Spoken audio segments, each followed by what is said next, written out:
Bill O'Reilly here with a special edition of the No Spin News, the shooting of Donald Trump. It is Saturday night, East Coast, 9:30 p.m. as I report to you. Another bad day for America. And there's nothing else you can say about it. This is a situation that has happened before in our history. Everybody knows that. Very similar, by the way, to what happened to Teddy Roosevelt in 1912. When he was giving a speech and somebody walked up and shot him in the chest. The speech paperwork was inside his jacket, saved his life. And Teddy went on and completed the speech. And it was the same kind of madness that we are experiencing now, more than 100 years later. And it's never going to stop. So when you hear people in the subsequent days say, oh, this or that, or rifle this or gun that, it's never going to stop. Haters are haters. They'll find a way to commit violence. And the government can't control it. And that's the truth. Now, the logistics of it all, as we are in airtime, it's the would-be assassin has been shot to death by the Secret Service. He was outside the perimeter of the rally. He was on a building. And apparently some people saw him climb up to the top of that building with a rifle and tried to get the attention of police, but were unsuccessful. That will all be investigated in subsequent days, as will who the guy was and whether he had any help. And it'll be fascinating to find out who the would-be assassin actually was and if there was anyone else involved. Secret Service did what it could do. I do believe that there's going to be scrutiny on the service for not making sure that the buildings surrounding the site were clean. But again, that's not vital tonight. All of those things will reveal themselves. What is important is a reaction of Donald Trump, President Biden, President Obama, and the American people. So we'll start with Mr. Trump. And you saw it, the blood on his ear, a couple of inches from death, headshot. He said from the hospital on Truth Social, quote, I want to thank the United States Secret Service and all law enforcement for their rapid response on the shooting that just took place in Butler, Pennsylvania. Most importantly, I want to extend my condolences to the family of the person at the rally who was killed, also to the family of another person that was badly injured. It's incredible that such an act can take place in our country. Nothing is known at this time about the shooter, who is now dead. I was shot with a bullet that pierced the upper part of my right ear. I knew immediately that something was wrong in that I heard a whizzing sound, shots, and immediately felt the bullet ripping through the skin. Much bleeding took place, so I realized then what was happening. God bless America.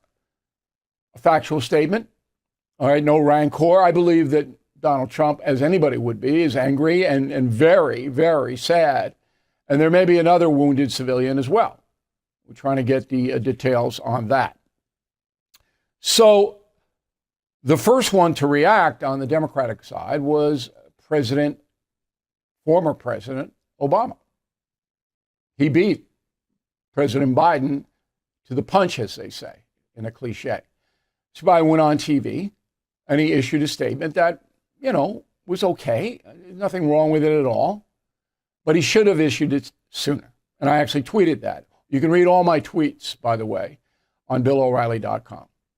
But I'm not criticizing Mr. Biden tonight because he did one very noble thing. Said, I want to call Donald Trump. I have tried to call him. And obviously we understand why Mr. Trump can't take a phone call. Okay, you understand that. He seems get his ear stitched up or whatever. But Biden reiterated twice that he wants to talk to Donald Trump. And I hope that happens. All Americans should hope that happens. The two men talk in a civil way and say, look, let's stop all the rancor. Let's just run on our records and our vision and stop this. Now, in times like these, Americans, and I can't tell you how many emails and texts I get from family and friends and from everybody. It's always the same theme that everybody's just sad, not angry so much, but sad. There are people who are angry, and I understand both emotions. But it's just like, we're a great country. Why does it keep happening? Well, there's something that all of us can do. And that's my theme tonight, and it will be all of next week. We've got to stop the hate brigades on television and in print to a lesser extent. We've got to stop these people. And you and I can do it. We can stop the hate brigades. Now, who are they? And I'm going to name some of them in a moment. They're the people that throw out on both sides, but primarily on the left. Okay, the stack is about 6-1. Terms like Nazi, fascist, racist, anti-democracy, routinely throw it out, whipping up emotions against the individual they are targeting. That is a hate brigade. These people, some of them, are paid by big corporations to hate. Now, I've been doing commentary for 27 years. I don't do hate. I do criticism. I try not to do ad hominem. Very, very rarely will I bring that argument in, because my arguments are usually fact-based or stronger than the arguments against me. I win the debate almost 99% of the time. As you know, you guys have been watching me for a while. But the haters go on and they try to destroy the opposition. All the MAGA people are idiots. All right? They're beneath contempt. If you like Trump, I'm not talking to you. You can't work in Hollywood if you like Trump. These are the haters. Okay, so let's get specific. MSNBC is the most hateful network in the history of the United States. It is run by Comcast, NBC News. Comcast is a very profitable corporation out of Philadelphia. Its CEO is a guy named Brian Roberts, who I hear is a decent man. But Mr. Roberts allows hatred every single day, pays for it on MSNBC. The primary offenders on that network are a woman named Joy Reid, who is branding people racist almost every hour on the hour, in my opinion. Lawrence O'Donnell, for years, brings a level of scorn to anyone he disagrees with politically. He's a horrible person, in my opinion. And there are others too. But those two consistently do it. Reid and O'Donnell. Now, Brian Roberts is responsible for that. Not Reid and O'Donnell. They're making big money doing it. Selling that hate. Comcast writing a check. How about ABC News? Their nightly news is responsible. Good Morning America, responsible. How about The View? A lot of hate. And the chief cheerleader of that hate is Joy Behar.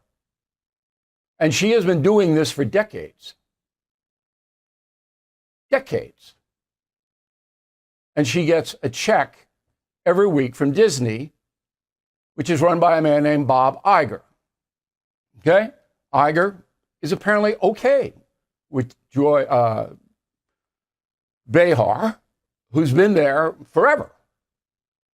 Hating. Am I wrong? And we go over to CNN. Two names. Jim Acosta. Is there anyone who hates Donald Trump more than this individual? On and on and on and on. They had to move him out of the White House because he was so hateful and put him on a weekend. And a woman named Abby Phillip. Ms. Phillip's specialty is branding people racist. She did it to me. Just like Joy Reid. That's her game. We disagree with you, you're a racist. Okay? CNN has a new CEO, an Englishman named Mark Thompson. Now, CNN's brand is ruined.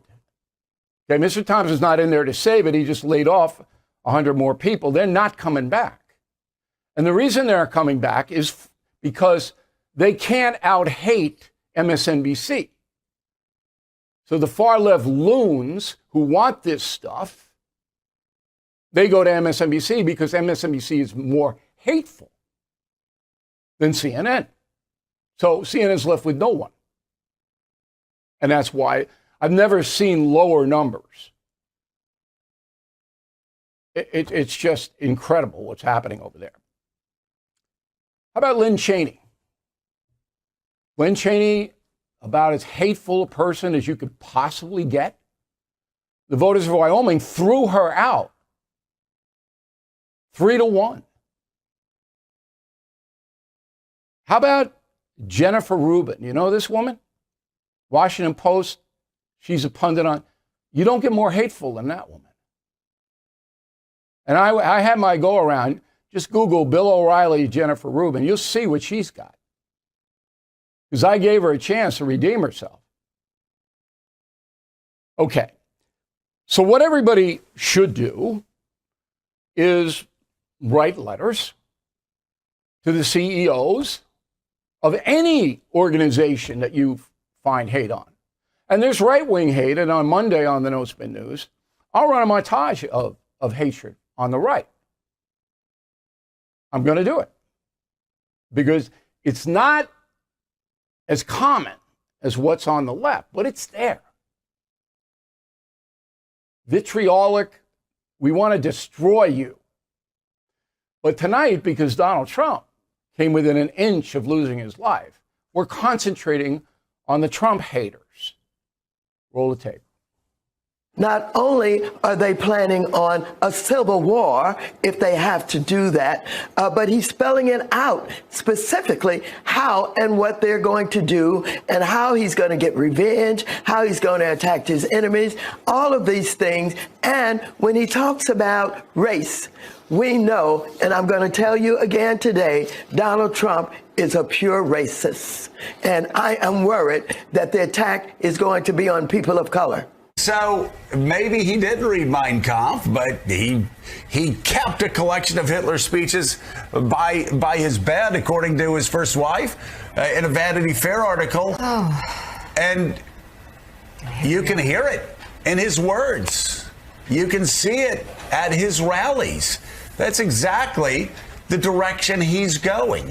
He's going doubling, tripling down on fascist Hitler-like rhetoric. And I guess I'll just ask you, from somebody who's sitting outside of the media window, what is it going to take to get the media to take seriously the fact that Donald Trump is acting like a Nazi, talking like a Nazi, and now posting like a Nazi?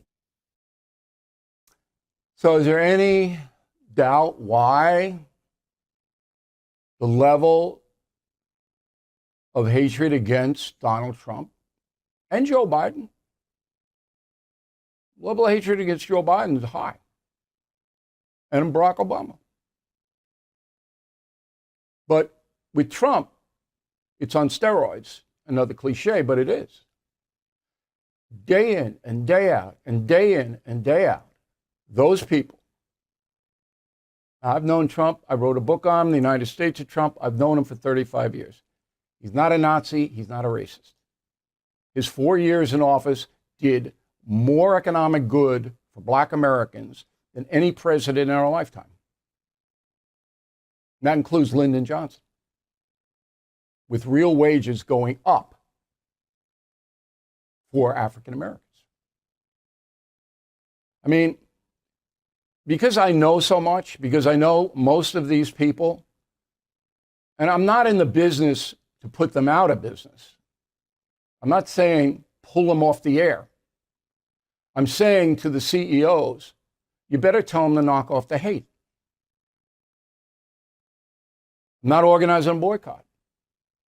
I'm not doing any of that. I'm reporting the truth to you on why this happens. Once the level of hate, and you can see it in history, you can see it. Violence follows hatred. And we have now in our country Comcast, Disney, CNN, and many others paying for hatred. Come on.